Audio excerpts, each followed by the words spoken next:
Essentially, is it driving traffic to you? That's what it comes down to. I mean, we're about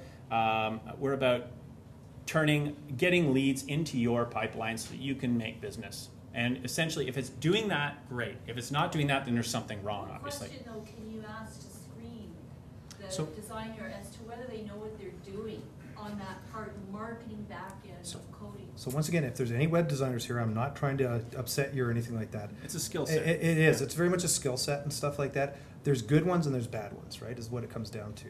The questions you need to ask is, how do I know you're going to optimize my website so that I get found, right?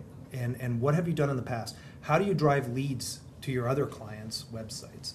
How is it that you can turn the keys over to me so that I can actually do this stuff too? How do you drive leads through HTML coding? Well, how do you drive leads through the website? So once again, when you go back, there's You might say, well, I don't do SEO. No, yeah. that's not what we need. Yeah, well, actually, and the problem is most website guys don't. They just build something and throw it up, right? And they do you an absolute disservice.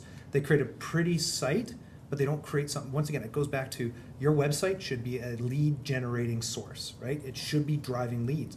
So we can have this discussion offline, but once again, you get in, you start looking at, is he optimizing for keywords? Is he optimizing for what they call the H1 tag, the H2 tag, the H3 tag? After this, what happens is I'll send you an email out. There's a great a website that I found that really lays this out. It's like almost in that dummies format that'll explain kind of what you want to look for as well and stuff like that.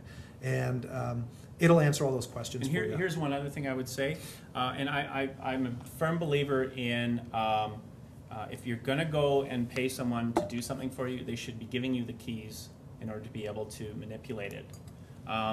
Doesn't mean getting in there and hacking around all of the coding in the back end, but at least a site that you're able to get into it, modify the information, and modify some of these search keywords and content. That way you can hand this off to somebody who knows what they're doing in that world, and they don't have to fight to get to the code. A lot of people will go to a website developer who has a proprietary system that only they have control over, or a small group of people have control over, and then you can't hand that off to the next team member to continue the process. So that's why I believe in what's called open source solutions, which is a collaborative group online can help with people. We'll run out of time so here, that's what I would recommend.